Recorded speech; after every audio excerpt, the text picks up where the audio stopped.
সালমা, বলছি আমরা যে বিয়ে করেছি এই কথাটা বাড়ি যাওয়ার আগে মাকে জানালে কেমন হয়? মাকে বলবো বলছো? আমার কিন্তু ভীষণ ভয় লাগছে।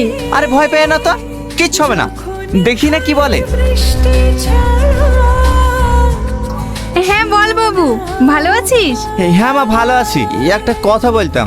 হ্যাঁ বাবু বল, কি বলবি? আমি একটা মেয়েকে বিয়ে করেছি, আমি কালকে ওকে বাড়িতে নিয়ে যাব। আব্বা মেনে নেবে তো? এ তুই কি বলছিস টনি? আমি এসব ব্যাপারে কিছু বলতে পারবো না। তুই তোর আব্বার সাথে কথা বল। এই দেখো তোমার ছেলে কি করেছে, আমাদেরকে না জানি একা একা বিয়ে করে নিয়েছে। এই দেখো কথা বলো। হ্যালো টনি, তোর মা কি বলছে রে? হ্যাঁ আব্বা, মা ঠিকই বলছে। তোকে পাঠিয়েছি পড়াশোনা করার জন্য, 10 বছর তোর পড়াশোনার খরচ চাচ্ছি, আর তুই আমাকে না জেনে বিয়ে করে ফেললি। আব্বা, সালমাকে আমি অনেক ভালোবাসি, ও খুব ভালো মেয়ে। আমি তোর কোনো কথা শুনবো না। মেয়ে যদি ভালো না হয় আমি কিন্তু মেনে নেব না।